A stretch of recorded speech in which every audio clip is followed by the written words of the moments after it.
You're listening to the Meditation and Attachment Podcast with George Haas. For more information, please visit our website at www.mettagroup.org. That's www.mettagroup.org. So welcome everybody. It is May 20th, 2021 at 7:35 p.m. Pacific Daylight Time. And this is a meditation and attachment, deepening your practice.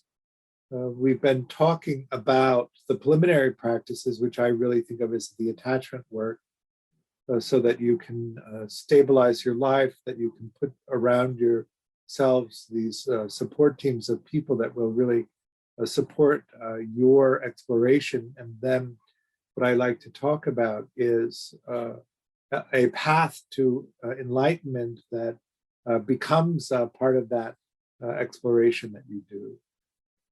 I'm a Metta Vipassana teacher, and so I'm talking about the Theravada path. That's the framework. But my longtime teacher, Shinzen Young, of course, who claims to be a Vipassana teacher, but really is a mashup teacher, who teaches Zen and Vajrayana and Theravada practices, all sort of rolled up into secular mindfulness, if you know how to decode it. But I'd like Dharma maps. I've had this conversation with Shinzen over and over again, and we never settled it at all. And in fact, the last time I brought it up, he was an emphatic. I got an emphatic response from him, which was he put out a manual of meditation, and I raised my hand and said, "Shinzen, couldn't you describe your manual as a path?" And he said, "No, there are no circumstances. Is it a path?" So, is it a map? I mean, it's a path, but not a map. But the map that I describe as the 16 stages of insight, and the reason that I like it is because it is one of the, I don't have to transliterate it. It literally was what my experience of practice was without knowing what the map was. And so once I found the map and realized that my own experiences of doing those techniques that Shinzen was teaching unfolded in that way, it made sense to me to describe it as a way of something that I understand through my own experience of it, and also taking in the traditional teaching of it. One of my main teachers now is Dan Brown, who's a Vajrayana teacher. He's in the Bon lineage of Rime. Rime is a newer lineage. It's about 200 years old, and Dan calls it the greatest hits of Tibetan Buddhism. So they pull out the practices that they think are the most salient for each of the insights that you're supposed to have along the way. And I like to teach Shinzen's techniques adapted to the map of the 16 stages. This map is based on the four-path model of liberation, which is based on the eradication of the 10 fetters. And so what you have in Buddhism, of course, is a lot of lists, because it was an oral tradition for so long until you have these lists that come down. The four-path model of liberation in the Theravada sense is quite different than the other lineages. The four-path model means that, or the first path is stream entry. The second is the weakening of craving and aversion. The third is the elimination of craving and aversion. And the fourth is arhatship, or complete liberation. And it's tied to this map of the 10 fetters, this map of the 10 fetters. In the 10 fetters are different obscurations or obstacles to seeing clearly the nature of this human experience. In stream entry, you eliminate the first three fetters, which is a belief in religious ceremony as the same as enlightenment, the elimination of the belief in a solid, continuous, unchanging self-experience, and the eradication of the hindrance of doubt. This is a particular type of doubt, skeptical doubt, that the path leads to liberation. In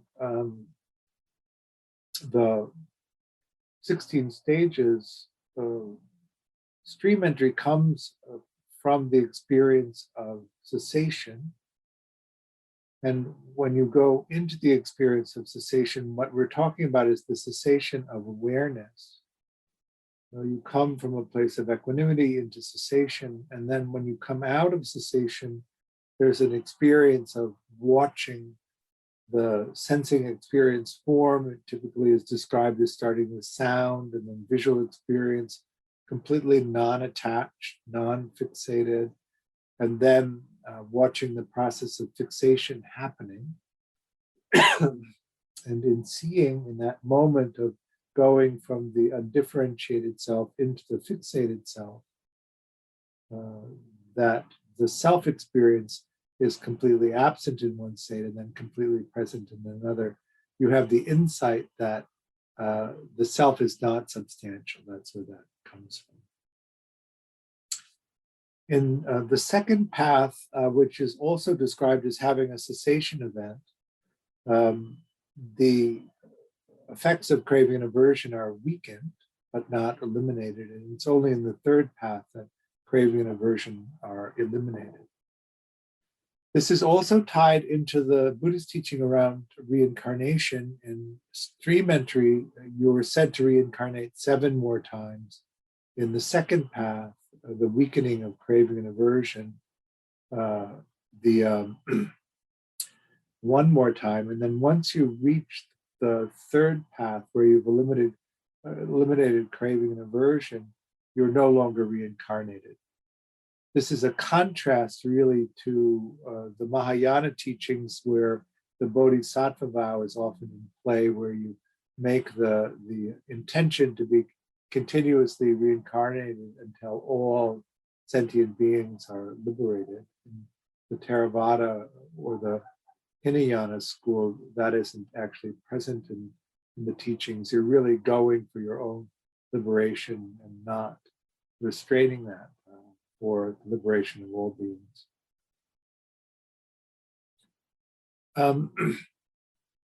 What then is enlightenment? And then each of the different schools of Buddhism tend to describe it differently.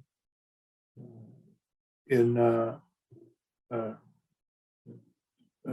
Theravada Buddhism, it's the elimination of these 10 fetters. So you'll notice in the first 3 paths, we managed to eliminate 5 of the 10. And then at Arahatship is when you eliminate the remaining 5 of the path. So restlessness and agitation, the craving for material existence, the craving for non-material existence, and conceit are eliminated when you become an Arhat. Do you ever have the sense of, oh, what a brilliant meditator I am? I've just had a perfect sit.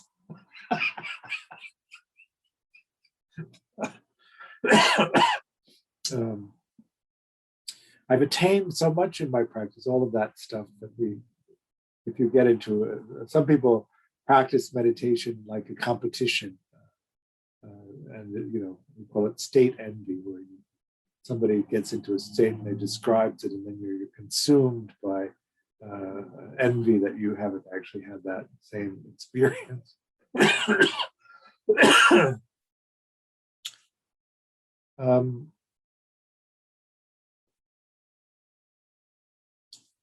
If you have a relationship with a teacher and you have enough contact with the teacher that they're able to evaluate where your path is, where your practice is, and give you the instructions of what to do next, that can be very useful and may eliminate the need for a map. But if you don't have that kind of constant relationship, it might be useful to look at a map and see whether or not you can work with it without a lot of transliberation. What I mean is that your experiences are in line with what the map is suggesting are experiences that you have from meditation.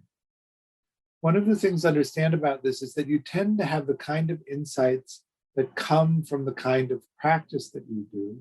And one of the things about having a smorgasbord of meditation and spiritual teachings that are largely disconnected from their sources is that you can get into a series of practices that produce these interesting states, but they aren't organized in a way that helps you move toward really seeing clearly what it is that is meant by these terms, liberation or freedom.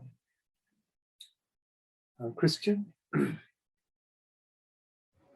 I'm curious if you have an understanding of what Shinzen's aversion to the map idea is. Is it just like that's not really a Zen thing, or I mean? No. I can tell you what he yells at me when I ask him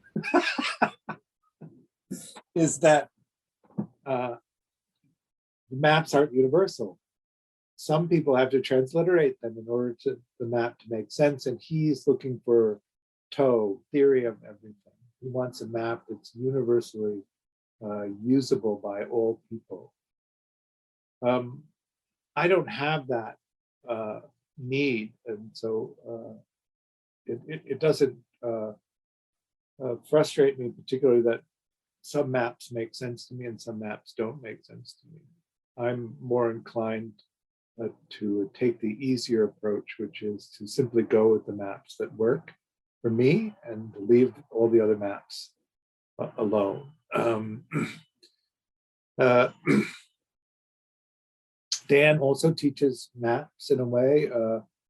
When you go in to do his level 1 courses, the first part of the practice is the elephant path, which is a practice for developing access concentration. We have the concept of access concentration in Theravada Buddhism as well. In fact, when I decided that I would go sit with him, I was really enthused and really excited about the possibility that there would be a map that was completely different than any of the ones that I explored. And it was a crushing disappointment when I got there that they were so similar. Now, the practices are quite different. Dan said, why would you go with the first turning of the wheel when you could go with the third turning of the wheel? So why go with Hinayana, Theravada Buddhism, the first turning of the wheel? Not really too much attention. Oh, excuse me. Not really too much attention to the second turning of the wheel, Zen, but to the third turning of the wheel, the Vajrayana practice. And so I said, I'm just trying to get across the street. I don't need to beam up to the spaceship and then beam down on the other side of the street, which he did not think was funny. The other thing about all of this, of course, is that there's authorizations and there's communities around teachings, and teachers need to exist in those communities. And so in the community of teaching where I actually have any standing, this is the map that is used and not the other maps.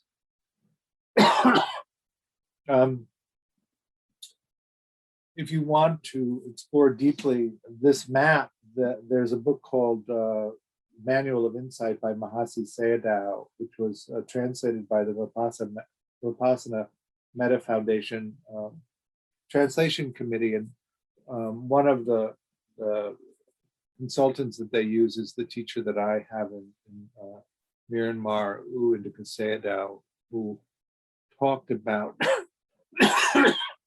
the Metta Vipassana practice. Excuse me.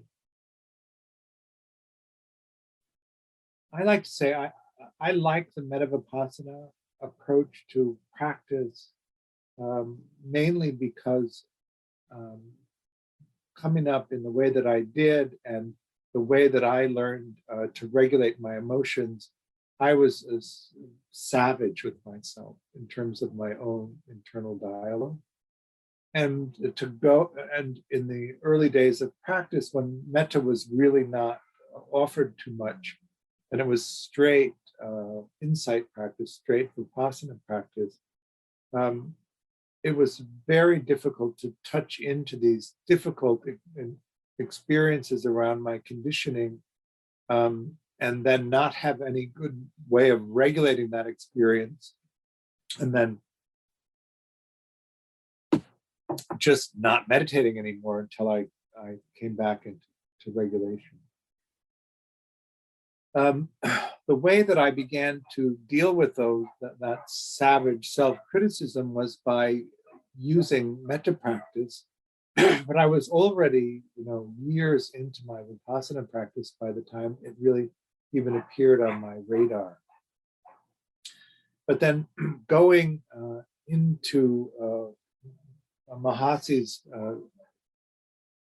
formulation of metta Vipassana, where you develop metta jhana as a way of developing the capacity to concentrate, and also as a refuge, so that if the Vipassana side of practice heats up and gets distressing, that you have a place to go that will cool you down and allow you to continue practicing, so you don't interrupt the practice. So what happened over and over again in the beginning of my practices, it was too painful and I stopped practicing. And then the suffering that I was trying to relieve by practicing rose up and became too painful. And so I always felt like I was between a rock and a hard place in terms of practice. I could go into practice, or I could back off from practice. Shinzen used to say that it's always that balance of bearing down and backing off. But if backing off doesn't work, then you're sort of stuck with having to bear down. But when you add the metta vipassana approach, you don't have to back off and not meditate. You can simply retreat into high concentrated positive states and allow the distressing experiences to arise and pass from that position of positivity. And so that actually has been very useful. And I know in teaching meditation, when I used to teach mainly Vipassana retreats, the first 2 or 3 days of the retreat, everybody was in distress from touching into the internal experience in an unfiltered way. But as soon as we shifted to the metta vipassana model, that really rarely comes up. And so people can come in, get concentrated, get intensely positive, and then go in a fearless way into the vipassana side of practice. And even if it's really upsetting, they have the confidence that they can then pull back into the side and foster the positivity of the heart practices to come back into balance and then go again into the vipassana side of things. So it in some sense speeds it up, even though in the beginning you're learning these diverse practices. In Christian, I'm curious, the Shinzen Vipassana practices seem like they were things that he developed. And maybe I have that wrong, but is that similar to how they practice Vipassana in Myanmar? Not really related too well. So in Myanmar, the Mahasi method is the continuously noting method. And so raising my hand, turning my hand, reaching for the cup, lifting the cup, taking a sip of tea, putting the cup back down, withdrawing my hand from the cup, putting my hand back on the lap, continuously noting. That's the traditional Mahasi method.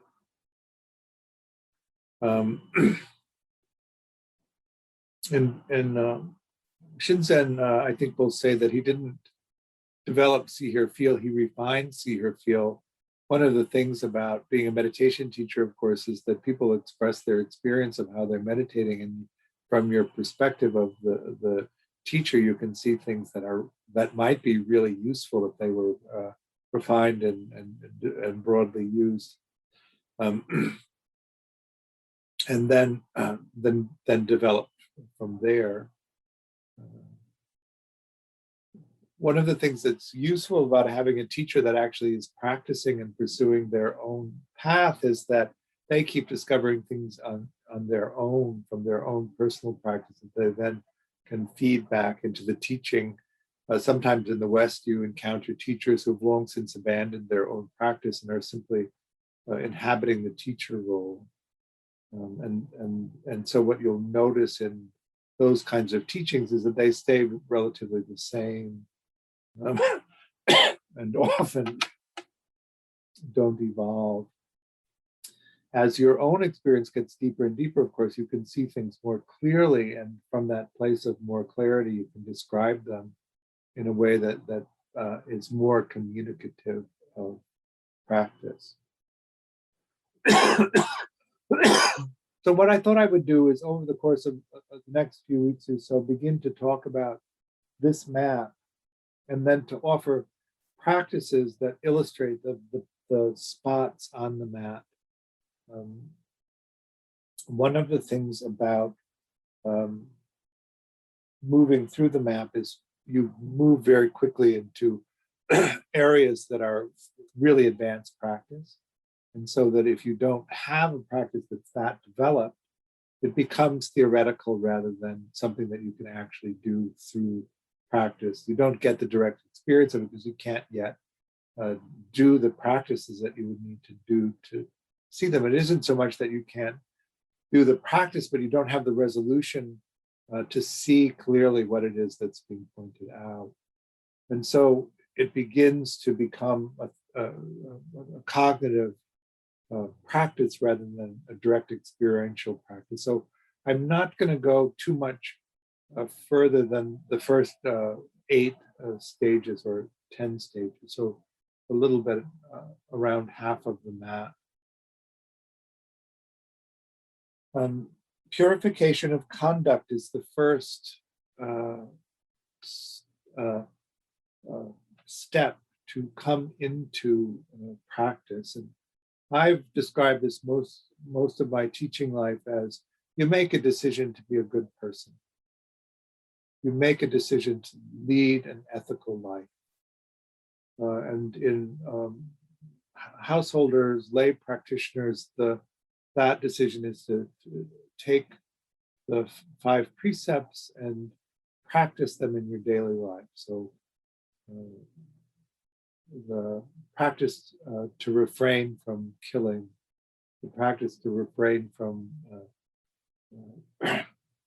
divisive speech, the practice to refrain from sexual conduct that is harmful, the practice to refrain from lying, and the practice to refrain from the use of intoxicants.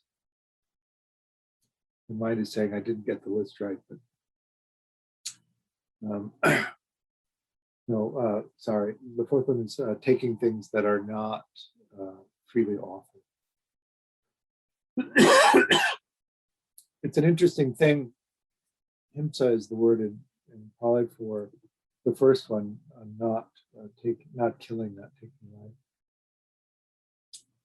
When we were in Myanmar, somebody raised their hand and asked the Sayadaw if it were appropriate to practice metta for a dog, because they couldn't find metta mind and associate it with any people that they knew. And the Sayadaw said that it was not appropriate to do that because dogs are not sentient, and the practice is intended only for sentient beings. So the inhibition around killing is not to kill sentient beings, which then allows the slaughter of animals for consumption. Teachers like Thich Nhat Hanh describes all beings as sentience as being widely distributed throughout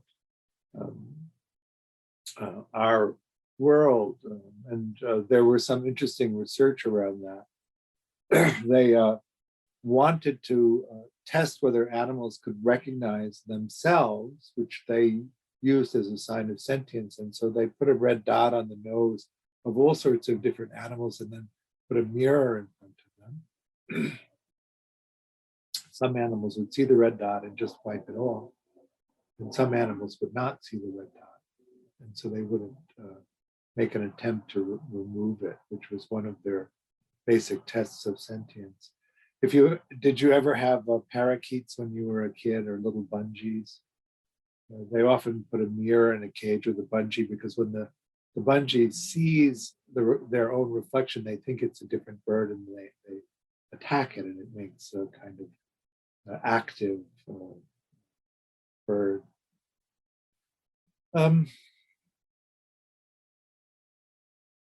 It's an interesting thing about this first piece about killing. If we would accept that a cow was sentient, then the prohibition against killing would mean you couldn't kill a cow. If that was true of a pig, you couldn't kill a pig. And so how do we make this decision to be ethical in the way that we live? And what kind of slides in cognition do we use to get around these things? It is a practice to become an ethical person.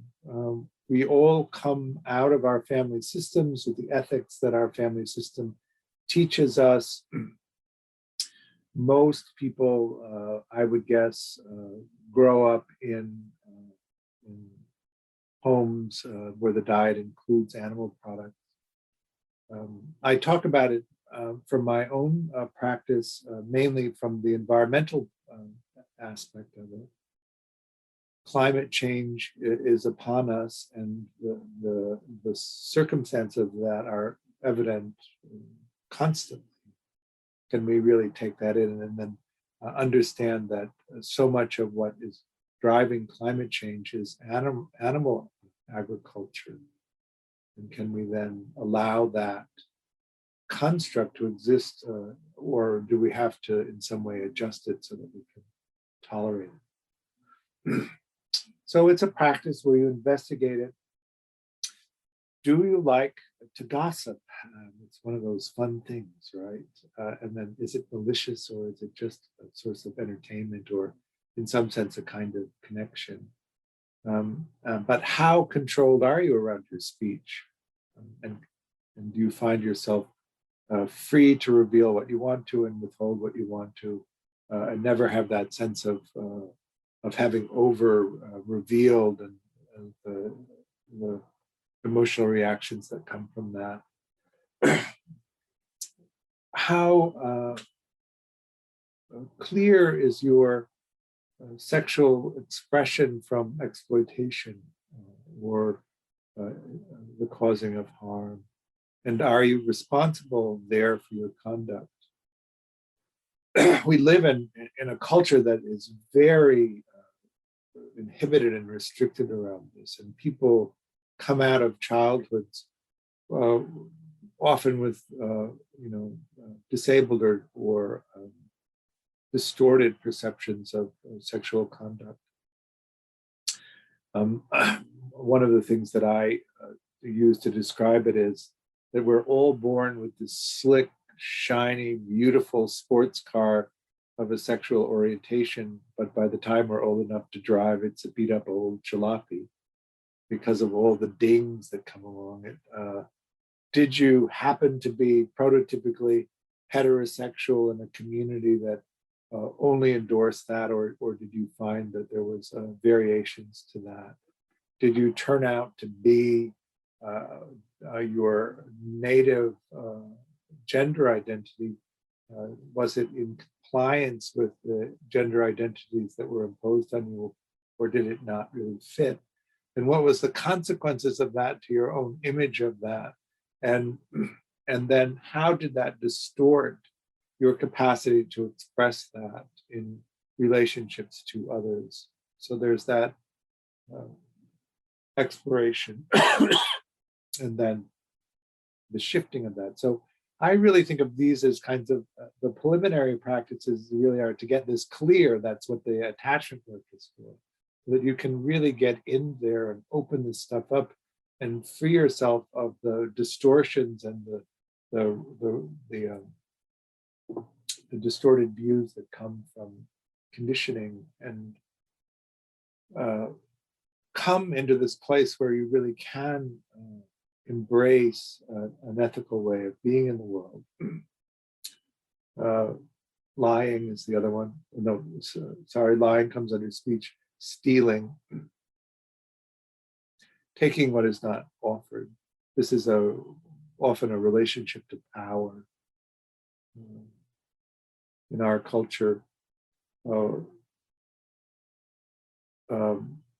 minimum wage employers are having trouble attracting workers.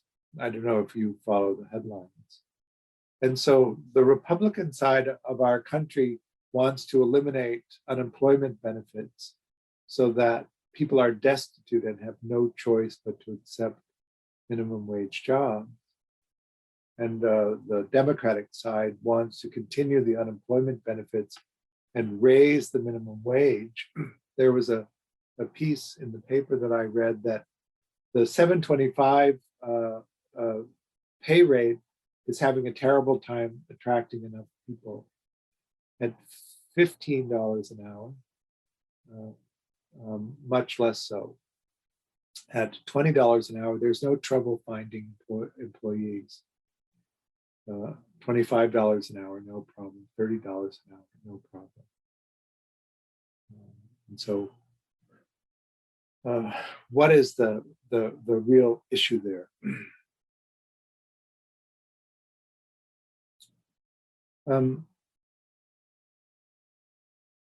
So the last one is sometimes tricky for people not to engage in imbibing intoxicants that lead to heedlessness. What is heedlessness, in fact?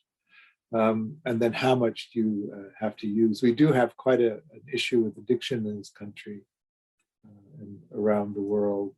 And so maybe if you substituted addiction, then you could expand it more broadly to process addictions and also substance addiction. But is there a point where the use of any intoxicant or any process addiction, a process to feel a sense of elation, would distort your capacity to perceive what it is that you need to perceive in order to proceed toward your own enlightenment? And if that were the case, then could you curtail it? This again points to these preliminary practices of emotional regulation and repairing that early attachment conditioning so that you don't need to auto-regulate through the use of substances and processes. And then the second prerequisite for entering into the path is called purification of mind. And this is the process of developing concentration.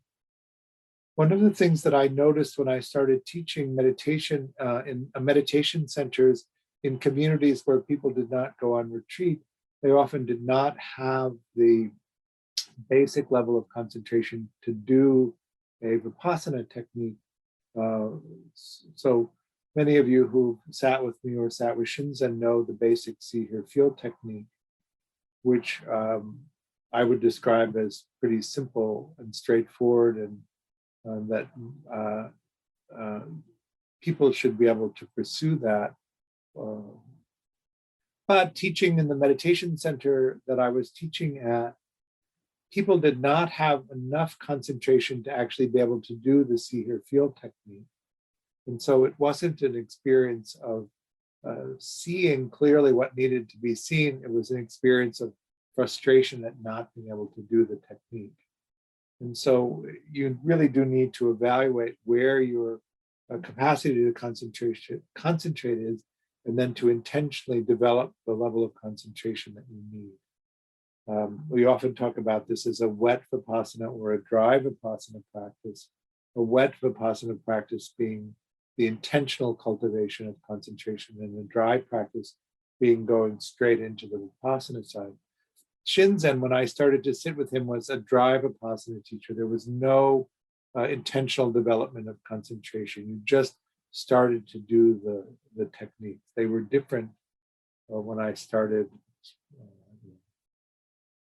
22 years, 23 years ago. How long is it, Philip, that we started sitting with Shinzen? It was 93 for me, so 28 years. Yeah, 28 years. You see, I can't even count.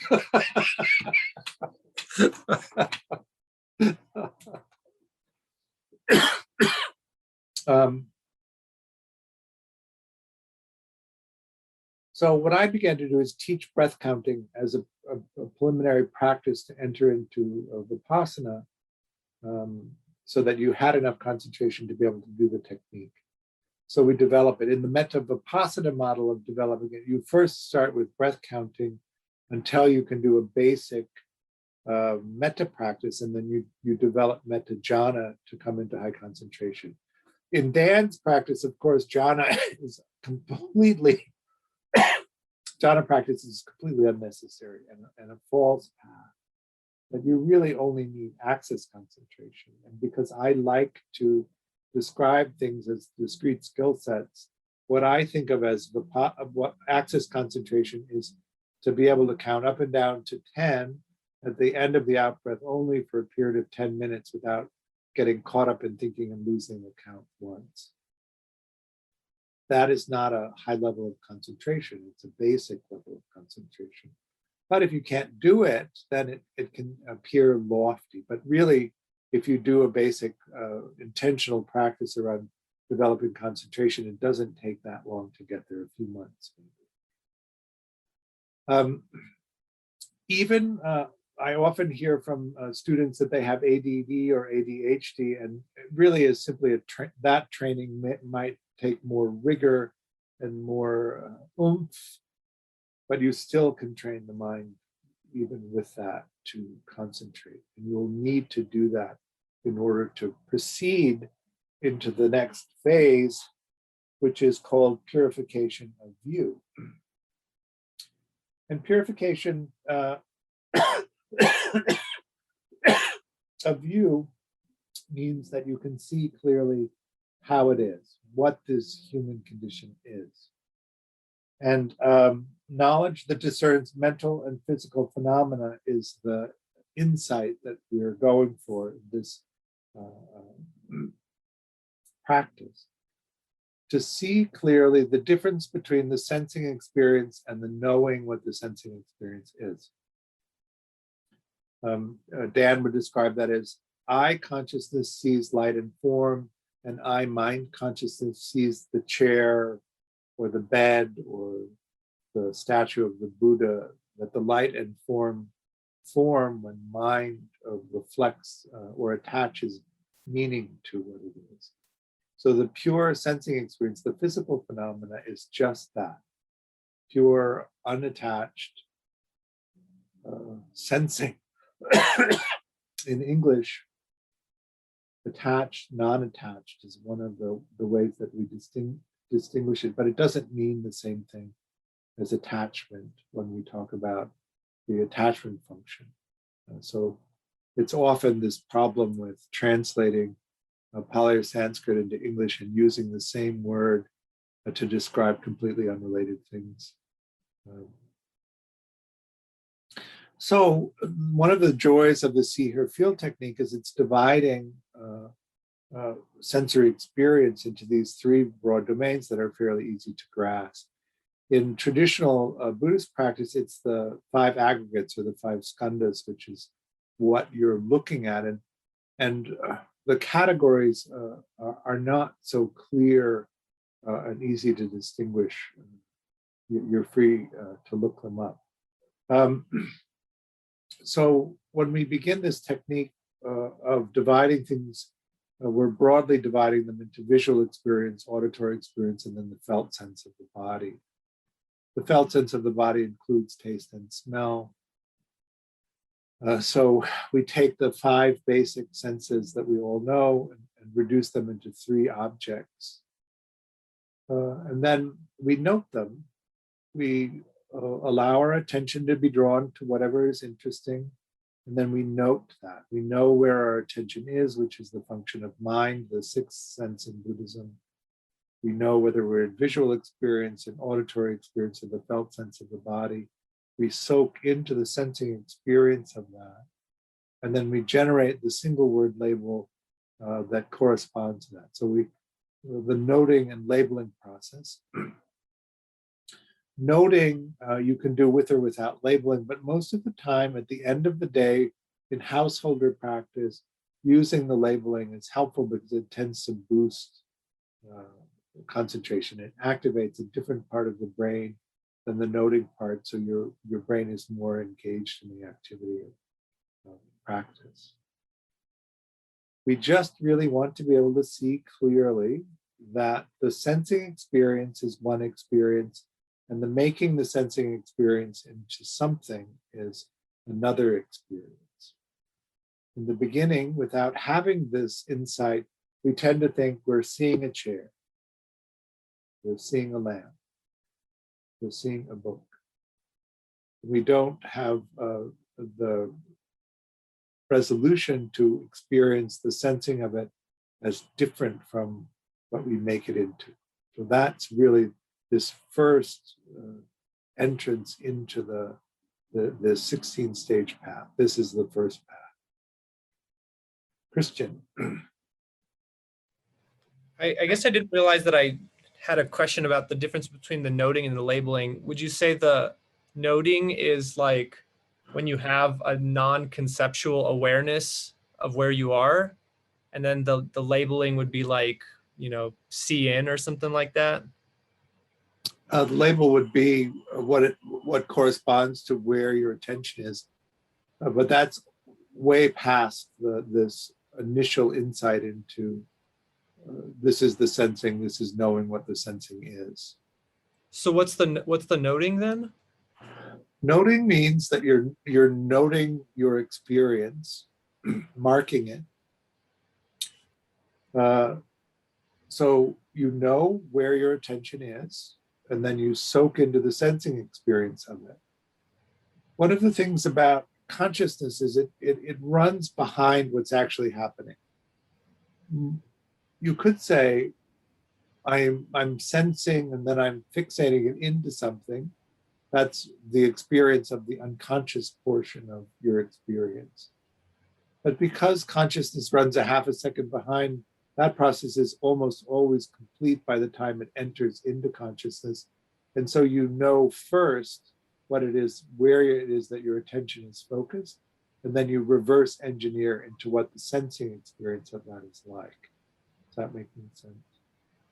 The only example I can reliably think of where that process would be sensing first and then making it into something is if you hear a sound that you don't know what it is, and that process of not knowing what it is lasts longer than a half a second, so it enters into consciousness and hasn't yet been fixated because the body-mind can't identify what to fixate it into. You may notice it tries something and that seems to work, but if there's evidence that that wasn't correct, it releases it and then tries again to fixate it. But most of the time, you'll have the experience of noting things that you already know what they are, and then you have to reverse into understanding what the sensing of it is. Does that make sense? No. That's totally fine. That's why we do this practice, so that you can see that. I think I get it when I'm actually meditating, but I hadn't really considered what the noting was. So I'm kind of making this conceptual.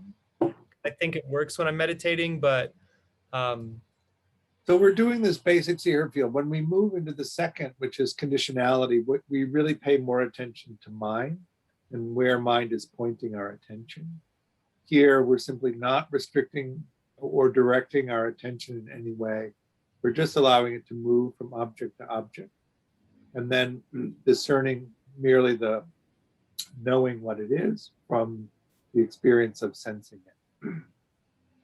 It's easier to detect sensing in the body than, say, hearing or seeing. What is the sensing experience of seeing like? right? So what you're doing is watching the flow of experience, but it's hard to unfixate it, to just be in the vibratory energy of it. But eventually, as you do the practice, that will develop to the point where you have some agency in whether you fixate it or not.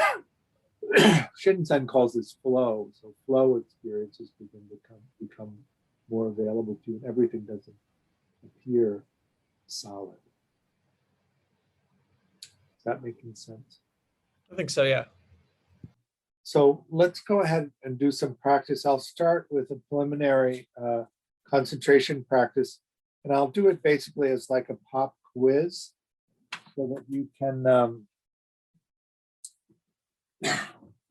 see whether or not you've developed enough basic concentration that you don't need to spend time intentionally developing concentration. But if you can't pass the pop quiz, then don't cheat yourself out of making your practice easier by intentionally developing the concentration. It is so much better to do the concentration development first and then go harder into the Vipassana side than to have frustrating practice because you can't concentrate well.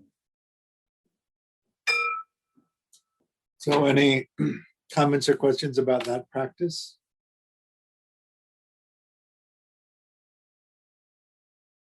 Christian?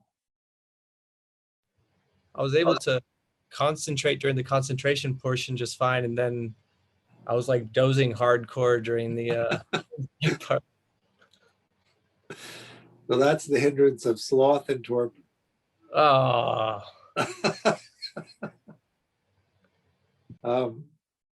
It's interesting that sloth and torpor is different than tiredness. It comes up when the mind is interfering with itself so that it doesn't have to go into the material.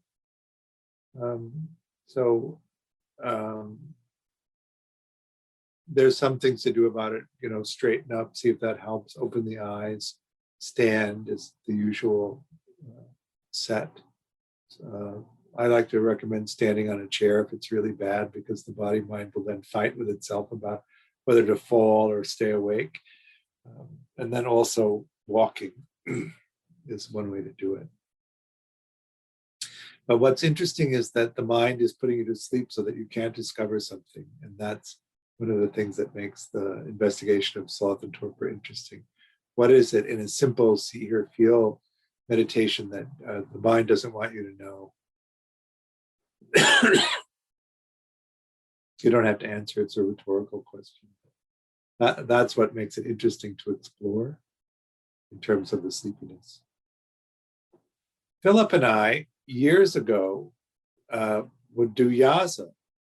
That's how I overcame sloth and torpor. I think I did 14 yasas in a row with you back in 98 or 99. When was it we were doing that? Do you know what a yasa is? We would meet at the center at 10:30, and then we would sit all night long. And then we would sort of camp out, and then the next day they had us sit. We would sit all day. Do you remember doing that? And then we would go home and crash, and then we would get up and we'd go sit the next Sunday morning at the Shinzen used to have a center in West LA. And at that time I was trying to be the macho meditator who sat on a cushion, and I have terrible back problems. And so I would haul in these huge bags of back jacks and cushions and pillows and everything else. And I would make this kind of pillow throne that I would then sit in agony on. It was such a great moment of insight when I just could sit in a chair. Do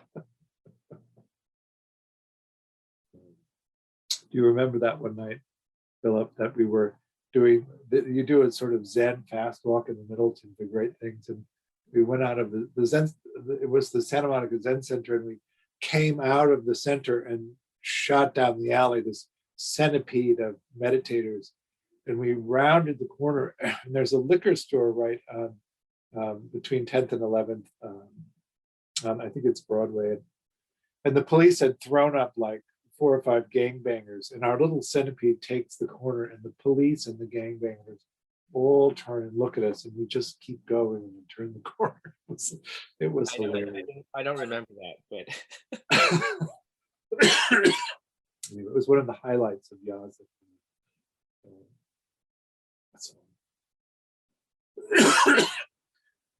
All of these hindrances you investigate with some interest, and then they begin to resolve as you see what it is that they're actually doing.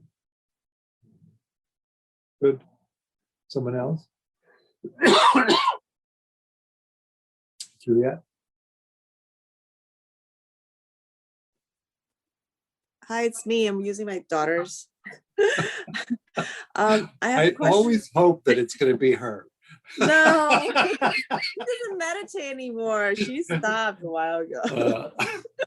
Remember, she used to be able to do 30 minutes, but No, I know. I Yeah. still have her drawing from that retreat. Oh, really? up She on doesn't my remember it. And then I was like, remember it's George? He's like, oh yeah, that's right. So during the concentration, I think I was able to concentrate mostly, but sometimes I would have thoughts, but I wasn't like pulled away from it. Like, so that's still okay, right? Yeah, totally. Okay. And then so the last thing that we're supposed to do, the separating the conceptual reality from the sensation, I didn't really know what the hell was going on. So I didn't understand what that practice. I mean, I understand what the practice is, but I didn't really understand how to do it. Well, it's just the same, knowing where your attention is, and then soaking into the sensing experience. So eye consciousness sees light and form, eye mind consciousness sees things. Ear consciousness hears vibration, ear mind consciousness hears sounds of things in particular. So for instance, I'm listening to a helicopter at the moment outside my window.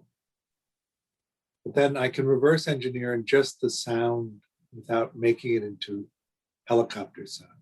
Is that making sense? Okay. But what about for visuals? In sight space, there's a subtle vibratory activity. So there's a kind of soft flow in the visual field, but everything is solid, appearing. Everything is already formed. So that to come into a visual experience where it's not fixated in pure sensing would really just be sort of a pointillated flow of colored dots that aren't settled in anything. And what happens if you're not seeing anything, like if it's just see rest?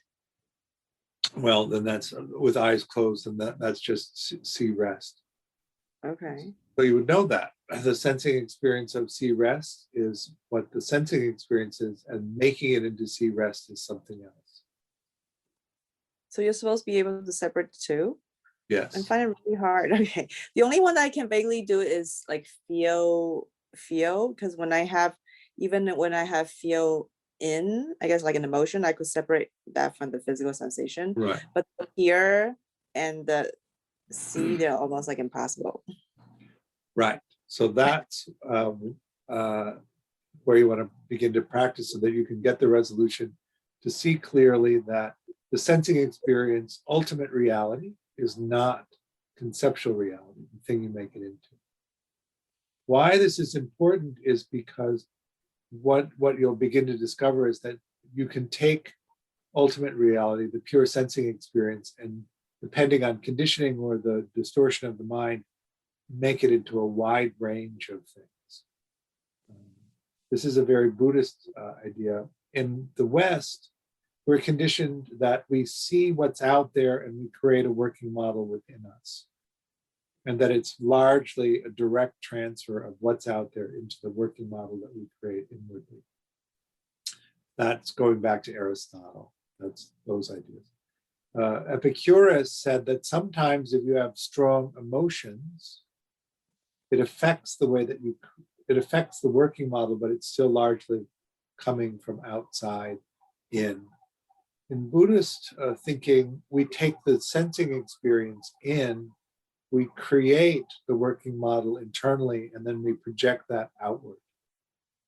And so that depending on the quality of the mind and conditioning, that sensing experience can be made into a wide range of outcomes. do you notice that when you're sad, the world looks differently than when you're happy? Right? That's that process. So the mind state affects the way that you create the experience of what's happening. And so the first step in being able to see this clearly is to separate the sensing experience from what you make it into, and to be able to hold them as separate so that you can begin to compare the pure sensing experience to what you make it into.